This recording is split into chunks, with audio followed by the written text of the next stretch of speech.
Hi, I know it's only January, but I'd love to make a reservation for Valentine's Day dinner. Oh, I'm so sorry, sir. We're actually booked until Valentine's Day 2047.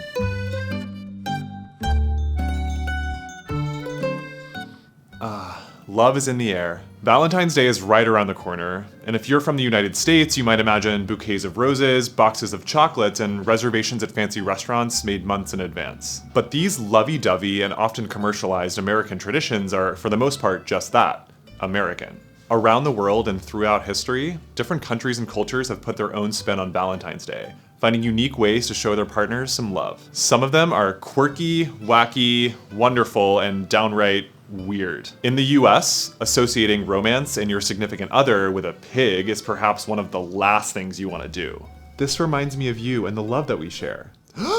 How dare you! But in Germany, the pig is just as common a symbol of Valentine's Day as Cupid is in the US. You'll find little swine iconography in cartoons, knickknacks, and keepsakes, and many lovers even gift each other chocolate pigs. The pig is also a symbol of lust and of good luck in general for the German people, who are stereotypically known to love their pork. When it comes to gift giving, long-standing heteronormative gender roles in the United States often have the men playing the role of givers. But in Japan and South Korea, those dynamics are flipped, and the custom is for women to give chocolate to the men on Valentine's Day. 1 month later, on March 14th, the men reciprocate on a day known as White Day, showering the women with flowers, candy, often white chocolate, and other white gifts. And if you're single, you even have your own special day in South Korea in April, 1 month after White Day. It's known as Black Day. And uncoupled friends wear black and gather to eat black bean paste noodles.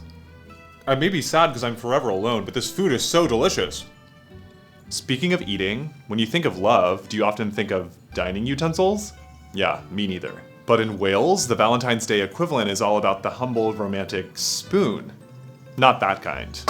Their holiday, honoring the Welsh patron saint of lovers, takes place in late January. Men carve intricate love spoons as tokens of their affection for the ladies in their lives. They're usually more decorative than functional. This tradition is popular throughout the year too, like for weddings and anniversaries. The Danish Valentine's Day tradition brings new meaning to the phrase secret admirer. It's customary for the men to write the women lighthearted, funny notes signed anonymously with a series of dots. If the woman guesses the identity of the sender, he has to give her an Easter egg on Easter Sunday. And speaking of secret admirers, many South African women think that instead of being so discreet, you've just got to wear your heart on your sleeve. That is, actually on your sleeve. Following the ancient Roman tradition of Lupercalia, the women pin the names of their love interests on the sleeves of their shirts, hoping to draw the attention of that special someone. These are all traditions you can find people partaking in today, but kooky Valentine's Day customs have been around for a long time. Take the historical English tradition, for example, where women used Valentine's Day as a chance to test their psychic abilities. Legend had it that if they placed bay leaves on their pillows while sleeping, they'd have dreams of their future husbands.